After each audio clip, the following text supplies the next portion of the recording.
Hey everyone, I am back in the game office and today I'm going to try to restore this NES Dog Bone controller. This thing looks like it's in pretty rough shape, especially the cable.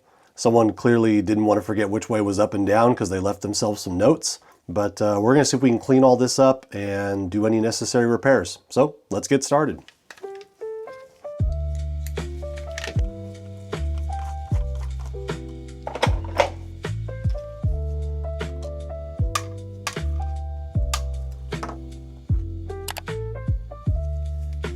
Okay.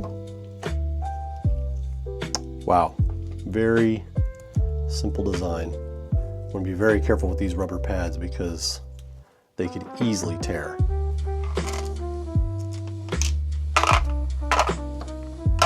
Okay, that's all the parts. Let's go clean up.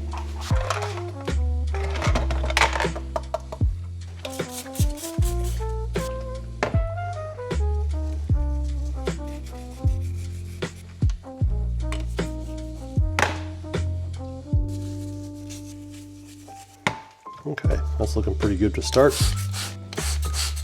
This is a good start. It's very nice and clean. We'll work on the marker in a little bit.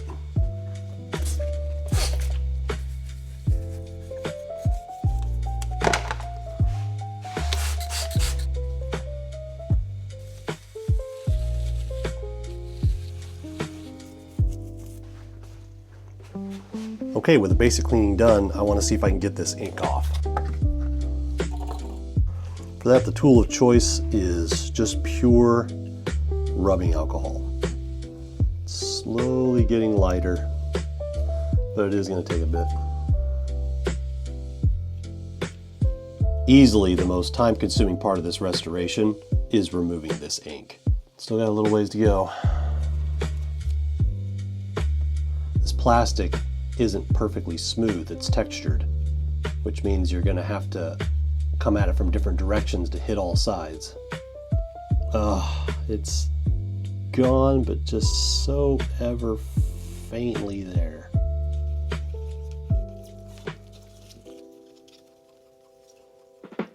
I'm afraid we've reached the point of diminishing returns, so at this point, it's time to let it be.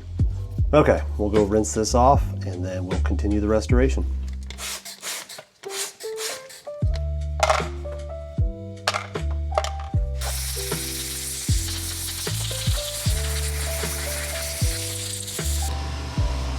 Final touch-ups and reassembly. Really don't want to risk tearing these pads. Unfortunately, the Start and Select button has a few chunks out of it, but there's not going to be much I can do about that. There are suitable aftermarket replacement parts for standard NES controllers, but I've never seen anything for dog bones. If anyone knows where you can get a decent replacement part for this, please leave a note down in the comments.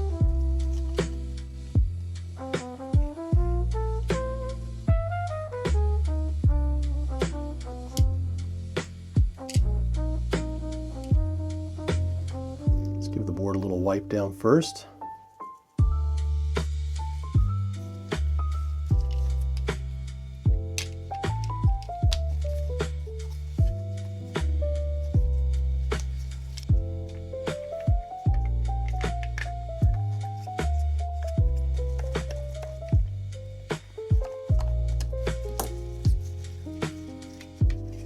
That is looking a lot better. Okay, let's clean this cable. Ooh, that's a good tear. We're gonna have to do what we can to replace that.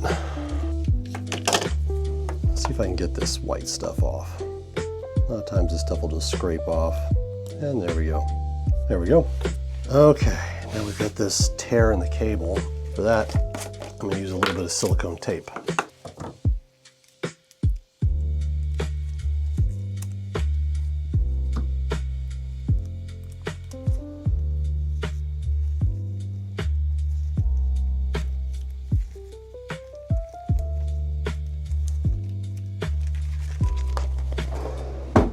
Okay,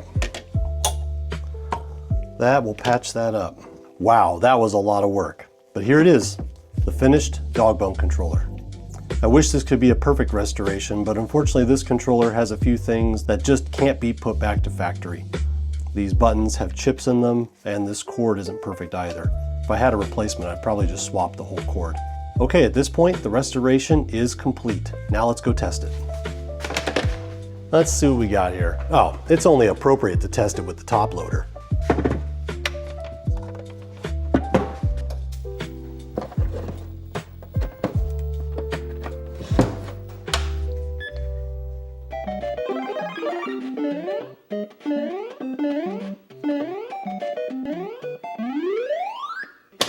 Okay. This thing's not perfect, but it's all finished and it's ready for a new family to enjoy. Another piece of gaming history preserved. We now sell the items we restore on our own website. So if you'd like to buy this controller or one that's been restored just like it, head on over to ifxretrogames.com. And as always, thanks for watching.